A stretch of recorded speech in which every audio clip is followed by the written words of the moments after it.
ಇವತ್ತು ನಮ್ಮ ಮಂಡ್ಯ ಜಿಲ್ಲಾ ಕಾಂಗ್ರೆಸ್ ವತಿಯಿಂದ ಪ್ರತಿಭಟನೆ ಮಾಡ್ತಾ ಇದ್ದೇವೆ. ಕಾರಣವಾದರೂ ಇಷ್ಟೇ, ಉತ್ತರಾಖಂಡ್ನಲ್ಲಿ ನಮ್ಮ ರಾಷ್ಟ್ರೀಯ ನಾಯಕರು ಮತ್ತು ನಮ್ಮ ಕಾಂಗ್ರೆಸ್ ಪಕ್ಷದ ನಾಯಕರು, ವಿರೋಧ ಪಕ್ಷದ ನಾಯಕರು ಆದಂಥ ಮಲ್ಲಿಕಾರ್ಜುನ್ ಖರ್ಗೆ ಸಾಹೇಬರು ಅಲ್ಲಿ ಒಂದು ಭಾಷಣವನ್ನು ಮಾಡ್ತಾರೆ. ಅವರು ಭಾಷಣವನ್ನು ಮಾಡಿ ಹೋದ ನಂತರ ಅಲ್ಲಿ ಆ ಸ್ಥಳವನ್ನು ಶುದ್ಧೀಕರಿಸುವಂಥ ಕೆಲಸವನ್ನು ಮಾಡಿದ್ದಾರೆ.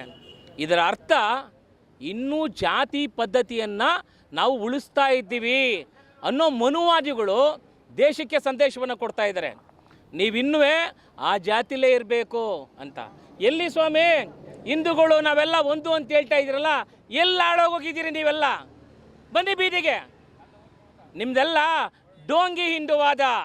ಇವತ್ತು ಪ್ರಜಾಪ್ರಭುತ್ವದಲ್ಲಿ ರಾಷ್ಟ್ರೀಯ ನಾಯಕರಾದಂಥ ಮಲ್ಲಿಕಾರ್ಜುನ್ ಖರ್ಗೆಜಿಯವರಿಗೆ ಈ ಸ್ಥಿತಿ ಬಂದರೆ ಇನ್ನು ಸಾಮಾನ್ಯ ಅಲ್ಲಿರುವಂಥ ಕುಗ್ರಾಮಗಳ ಹಳ್ಳಿಗಳ ಆ ಜಾತಿಯ ಹುಟ್ಟಿರುವಂಥ ಆ ಮನುಷ್ಯರ ಸ್ಥಿತಿ ಏನಾಗಬೇಕು? ಇಂಥ ಮೇಲ್ಮಟ್ಟದ ನಾಯಕನ ನೀವು ಕಗ್ಗೋಲೆ ಮಾಡ ಕೊಟ್ಟಿದ್ದೀರಲ್ಲ, ನಿಮಗೆ ನಮ್ಮ ಧಿಕ್ಕಾರ. ನಿಮ್ಮ ಈ ಜಾತಿ ವ್ಯವಸ್ಥೆಗೆ ನಮ್ಮ ಧಿಕ್ಕಾರ. ನೀವು ಈ ದೇಶವನ್ನು ಬಿಟ್ಟು ತೊಲಗಿ. ನೀವು ನಮ್ಮ ದೇಶದವರಲ್ಲ. ಇಲ್ಲಿ ಮೂಲ ನಿವಾಸಿಗಳು, ಬಹುಸಂಖ್ಯಾತರು, ಹಿಂದೂಗಳು ಅನ್ನೋನ್ಸ್ಕೊಳ್ಳೋ ನೀವಲ್ಲ.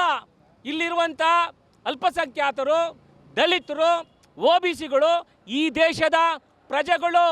ನೀವು ಇಲ್ಲಿರೋದಕ್ಕೆ ಅನಾಲಾಯಕ್. ಇವತ್ತು ಖರ್ಗೆಜಿ ಸಾಹೇಬರು ಒಬ್ಬ ಪ್ರಧಾನಮಂತ್ರಿ ಆಗುವಂಥ ಎಲ್ಲ ಅರ್ಹತೆ ಇರುವಂಥವ್ರು. ಅಂಥವ್ರನ್ನ ನೀವು ಅವಮಾನಿಸ್ತಾ ಇದ್ದೀರಾ. ಈ ಜನ ನಿಮ್ಮನ್ನು ಬಿಡಲ್ಲ. ನಮ್ಮ ದೇಶದ ಸಂವಿಧಾನ ನಿಮಗೆ ಸರಿಯಾದ ಪಾಠ ಕಲಿಸುತ್ತೆ. ಇವತ್ತು ಬಾಬಾ ಸಾಹೇಬರು ಏನಾದರೂ ನಮಗೆ ಸಂವಿಧಾನವನ್ನು ಕೊಡದೇ ಹೋಗಿದ್ದಿದ್ರೆ ನೀವೆಲ್ಲ ಇನ್ನೂ ಯಾವ ಸ್ಥಿತಿಗೆ ತಲುಪ್ತಾ ಇದ್ರಿ ನಮ್ಮನ್ನು? ನಿಮಗೆ ನಾಚಿಕ ಮಾನ ಮರ್ಯಾದೆ ಏನೂ ಇಲ್ವಾ? ಈ ಒಂದು ಘಟನೆಗೆ ಕಾರಣ ಆಗಿರುವಂಥವ್ರನ್ನ ನಮ್ಮ ದೇಶದಿಂದನೇ ನೀವು ಓಡಿಸುವಂಥ ಕೆಲಸವನ್ನು ಮಾಡಬೇಕು.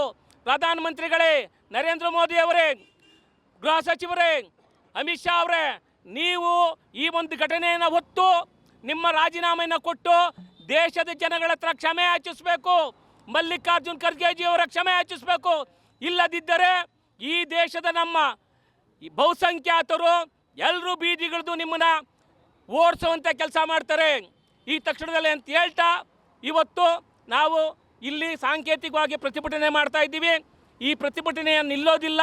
ಇಡೀ ದೇಶದಲ್ಲೇ ಮಲ್ಲಿಕಾರ್ಜುನ್ ಖರ್ಗೆಜಿ ಪರವಾಗಿ ಜನ ರೊಚ್ಚಿಗೆ ಹೇಳ್ತಾರೆ. ಅದಕ್ಕೆ ಮೊದಲೇ ನೀವು ತಕ್ಕ ಪಾಠವನ್ನು ಕಲಿಬೇಕು ಅಂತ ನಿಮಗೆ ಎಚ್ಚರಿಕೆಯನ್ನು ಕೊಡ್ತಾ ಇದ್ದೀನಿ.